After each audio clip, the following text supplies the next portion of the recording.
اب دیکھنا یہ ہوگا، اس کمیشن کو دیکھنا یہ ہے کہ امریکن سفیر، امریکن ایمبیسی کے نمائندے جو ہمارے پی ٹی آئی کے ان اراکین سے، منرف اراکین سے کب کب ملے، راجہ ریاض صاحب سے ملیں، علیم خان صاحب سے ملیں، اور کوئی اسپیشل سیٹوں پہ آئی ہوئی عورتیں ان سے ملیں، نور عالم خان سے ملیں، اور باقی اپوزیشن جماعتوں کے اراکین سے ملیں. تو جب یہ ساری انکوائری مکمل ہوگی پھر پتہ چلے گا کہ یہ کن کن سے مل کے اور کس طرح کہاں کے پھر جس بندے سے ملیں اس کا اس عدم اعتماد کی تحریک میں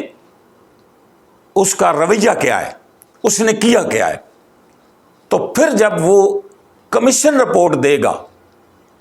تو پھر وہ لفظ جو ابھی کم ہے اور جس پہ یہ مٹھائیاں تقسیم کر رہے ہیں، پھر انہیں پتہ چلے گا کہ وہ مٹھائی ہم نے غلط کھائی تھی، پھر اس پہ افسوس کریں گے. ہمیں فخر ہے اس بات پہ، اس قوم کو فخر ہے اس بات پہ کہ ان کا لیڈر سچا آدمی ہے. اور اگر میں یہ سمجھتا ہوں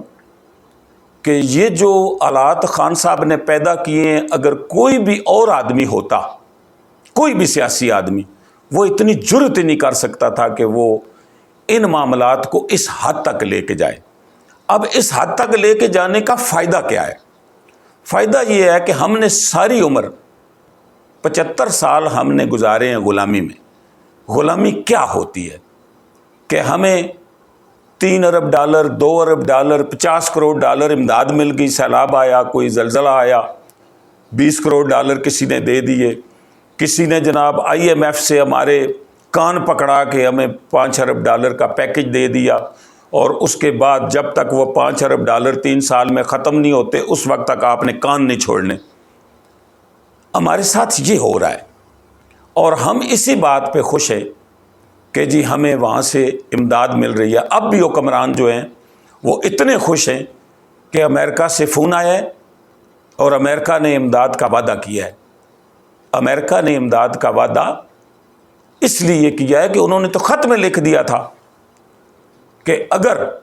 عدم اعتماد کامیاب ہو گئی تو آپ کے پچھلے گناہ معاف، اور اگر ناکام ہو گئی تو عمران خان ہی وزیر اعظم رہا، ناکام ہوگی تو عمران خان وزیر اعظم ہے، عمران خان وزیر اعظم رہا تو پھر آپ کو وہ گدا نہیں ملے گی جو اب شاید مل جائے. تو میں آپ تمام لوگوں کو صرف یہ سمجھانا چاہتا ہوں کہ یہ جو خط آیا ہے یہ ان لوگوں کے لیے معمولی بات اس لیے ہے کہ یہ کاروباری لوگ ہیں، یہ اقتدار میں مفادات کے لیے آتے ہیں،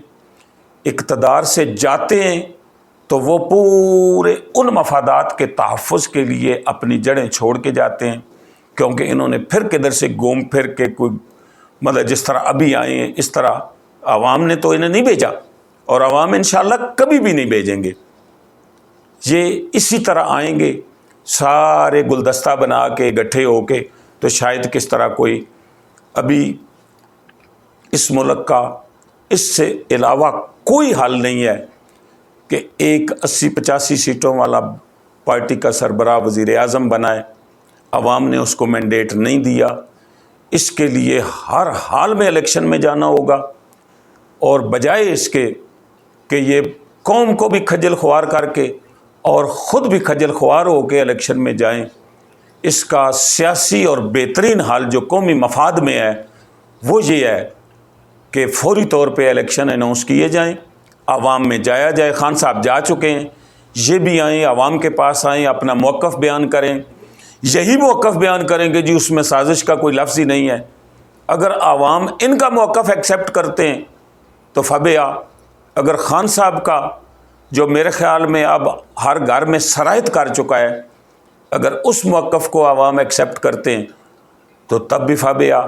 ملک کے لیے اور ملک کی بہترین مفاد کے لیے اب الیکشن کے علاوہ کوئی چارہ نہیں ہے. پاکستان پائندہ باد.